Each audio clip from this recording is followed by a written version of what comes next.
Mbere ya anĩrĩire kĩama gĩake kĩerũ kiumia gĩkĩ, munini wa president wa tene Rigathi Gachagua nĩumĩte kĩama-inĩ kĩa UDA. Ekĩte ũguo kũhĩtũkĩra marũa marĩa andĩkĩire mwandĩki mũnene wa kĩama kĩu, akĩoneka tarĩ harĩria nĩ ũndũ wa kũrugũria kĩama kĩrĩa augĩte kũrugũria kiumia gĩkĩ, akiuga gĩgũkorwo na amemba kuma icigo ciothe cia bũrũri. Mimi mwenyewe nazindua chama ya kitaifa, na utaona uso ya kitaifa wiki hii. Ni chama cha Kenya cha kitaifa, lakini iko na mizizi pale mlimani, kwa sababu lazima chama ikuwe na mizizi, kwa sababu chama inaanza with a certain membership, alafu unaongeza watu wengine. Hivyo ndivyo siasa inafanywa, ndugu yangu. Huwezi panda miti kutoka juu, unapanda miti kutoka chini.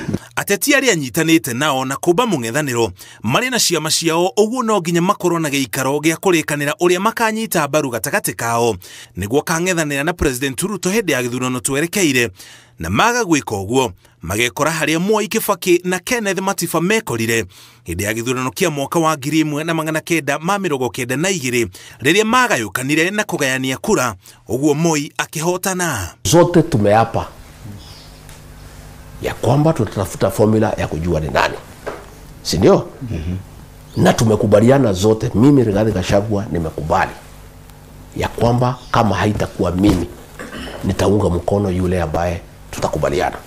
Matiang'i vile vile amesema kama haitakuwa mimi, nitaunga wengine mkono. Kalonzo vile vile, Karua vile vile, Wamalwa vile vile. Ĩrĩ njĩra ya gũtigĩrĩra matinahĩtania na kwanjia gũikania nja thutha wa gĩthurano, Gachagua augĩte mekuoya mwerekera wa ciama iria ciandĩkanĩire Ngirimiti na Kenya Kwanza ta ciama cia PA, Ford Kenya na Maendeleo Chapchap. Dawa ya coalition ni kila mtu akuwe na chama yake. Hiyo ndio dawa ya coalition. Any meaningful coalition ambaye itadumu ni kila mtu akuwe na chama yake. Ndio ikuwe structured party to party. Gachagua aheanĩte ndũmĩrĩri ĩno rĩrĩ cira wa kũhagũrwo gwake ũrathiĩ na mbere gũthikĩrĩrio magoti-inĩ, akiuga arĩ na mwĩhoko magoti nĩ mekũmũtheria. Niko na imani na mahakama ya Kenya, na katiba yetu ya 2010 ilitengeneza makoti 4: Magistrate Court, High Court, Court ya rufaa na ile Supreme Court. Ndio ya kwamba ukikosa justice katika koti moja unaenda ingine, na ni matumaini yangu na mimi niko na imani ya kwamba katika hizo makoti kila Mkenya atapata haki yake, akiwemo Rigathi Gachagua. Ngiribotera Inooro TV, Njĩtagwo Mũriũki wa Mũchoki.